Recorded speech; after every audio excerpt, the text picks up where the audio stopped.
Mic 1, mic 2, mic 3 எல்லாரும் வாங்கடாங்க. இதுல ஒண்ணும் குறைச்சல.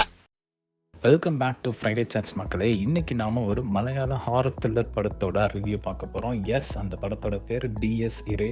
யார் நடிச்சிருக்காங்கன்னு பார்த்தீங்கன்னா நம்ம மோகன்லாலோட பையன் பிரணவ் மோகன்லால் நடிச்சிருக்காரு. இந்த படத்தில் என்னென்னலாம் பாசிட்டிவ்ஸாக இருந்துச்சு அப்படிங்கிறத ஃபஸ்ட்டு பார்த்துடலாம். வெரி ஃபர்ஸ்ட் பாயிண்ட், இந்த படத்தில் உள்ள sound effects Hollywood level sound எஃபெக்ட்ஸ்ன்னு தான் சொல்லி ஆகணும். அந்த அளவுக்கு சூப்பராக இருந்துச்சு. நல்ல ஒரு ஸ்பீக்கர் சிஸ்டம் உள்ள தேட்டரில் பார்த்தீங்கன்னா கண்டிப்பாக மறக்க முடியாத ஒரு எக்ஸ்பீரியன்ஸாக இருக்கும். நெக்ஸ்ட் பாயிண்ட்னு பார்க்கும்போது சினிமாட்டோகிராஃபி.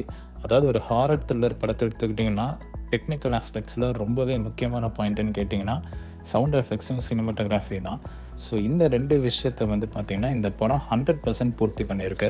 நெக்ஸ்ட் வந்து இந்த மேக்கப் அண்ட் ஆர்ட் டிபார்ட்மெண்ட் வந்து நம்ம கண்டிப்பாக பாராட்டியே ஆகணும். படத்தில் சில ஆக்சிடென்ட் அண்ட் இன்ஜுரிஸ்லாம் காமிச்சிருப்பாங்க அண்ட் ஒரு ஸ்கெலிட்டன் காமிப்பாங்க. அதெல்லாம் பார்க்கும்போது என்னமோ லைவாக பார்த்த ஒரு ஃபீலை கொடுத்துச்சு. ஏன்னா ஆர்ட் டிபார்ட்மெண்ட் வந்து அந்தளவுக்கு மெனக்கெட்டிருக்காங்க, அந்தளவுக்கு நல்லா துல்லியமாக எல்லாமே வந்து காமிச்சிருக்காங்க. ஸோ டெக்னிக்கல் ஒர்க்ஸுக்கு இந்த படத்துக்கு கண்டிப்பாக 5 out of 5 கொடுத்துடலாம். ஓகே, நெக்ஸ்ட் வந்து இப்போ இந்த படத்தில் என்ன நெகட்டிவ், என்ன நல்லா பண்ணியிருந்துருக்கலாம் அப்படிங்கிறத பார்ப்போம். சில பேர் வந்து ரொம்ப ஸ்லோவாக போச்சு அப்படின்ற மாதிரிலாம் சொல்லியிருந்தாங்க. பட் வந்து இந்த படத்தில் பேஸ் வந்து ஒரு மேட்ரே இல்லை, ஒரு பர்ஃபெக்டான பேஸ், அதாவது ஒரு ஸ்பீடில் தான் போச்சு.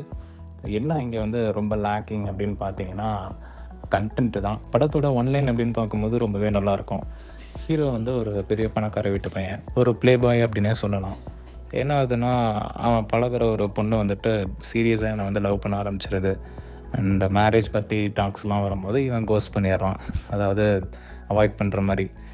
அண்ட் தென் ஸோ அந்த ஒரு கஷ்டத்தில் அந்த பொண்ணு வந்து சூசைட் பண்ணிக்கிறான். அந்த பொண்ணோட வீட்டுக்கு போயிட்டு வரான். அண்ட் தென் அந்த பொண்ணு வந்து பேயை அவனை ஃபாலோ பண்ணுது. லேட்டர் வந்து அந்த ஃபாலோ பண்ணது வந்து அந்த பொண்ணு கிடையாது, வேறு ஒரு பேயின்னு சொல்லி அப்படியே கொண்டு போகிறாங்க. ஓகே, நான் ரொம்ப டீப்பாக சொல்ல விரும்பலை. ஸோ இதுதான் இந்த படத்தோட அவுட்லைன். இதோட இன்னொரு ஒரு மெயின் ரீசன்ஸ் இன்னும் 1-2 வரும்னு வைங்களேன். அதை இப்போ நான் சொன்னால் நல்லா இருக்காது. ஸோ இப்படி பார்க்கும்போது சூப்பராக தான் இருக்குது. என்ன இந்த படத்தில் ஒரு பெரிய சொதப்பல் அப்படின்னு பார்த்தீங்கன்னா லாஜிக்ஸ், நிறைய இடத்துல கொஞ்சம் லாஜிக்ஸ் கிடைச்சிது. அதாவது பேய் படத்தில் என்ன லாஜிக் அப்படின்னு நீங்கள் கேட்கலாம். பட் வந்து பேய் படத்துக்கு உரிய சில லாஜிக்ஸ்லாம் இடிச்சுது. அதை நான் இங்கே சொல்ல விரும்பலை. மேபி நீங்கள் பார்க்கும்போது நீங்களே ரியலைஸ் பண்ணலாம். அண்ட் மெயினாக ஒரு பாயிண்ட் சொல்லணும் அப்படின்னா இந்த லாஜிக்கு இல்லை சில சீன் கனெக்ட் ஆகலை, ஒத்தரல அப்படிங்கிறலாம் விட்டுறலாம். படத்துக்கு ரொம்ப முக்கியமான சீன் அப்படின்னா கிளைமேக்ஸு பேயை வந்து விரட்டுறதுக்கான ஒரு ரீசன். ஸோ இப்போ காமனாக வந்து நம்ம எடுத்துக்கிட்டோம்னா இப்போ ரிலீஜியஸ் பிலீஃப் இருக்குது, அதாவது ஒரு கோயிலோ இல்லை வந்து இந்த ஹோலி வாட்டரை தூவியோ இந்த மாதிரி விஷயங்களை காமிக்கிறாங்கன்னா அது வந்து ஆடியன்ஸுக்கு ஈஸியாக கனெக்ட் பண்ணிக்கலாம். நிறைய படத்தில் பார்த்துருக்கோம் இந்த ரிலீஜியஸ் பிலீஃபு அதெல்லாம் இருக்குது, ரைட்டு.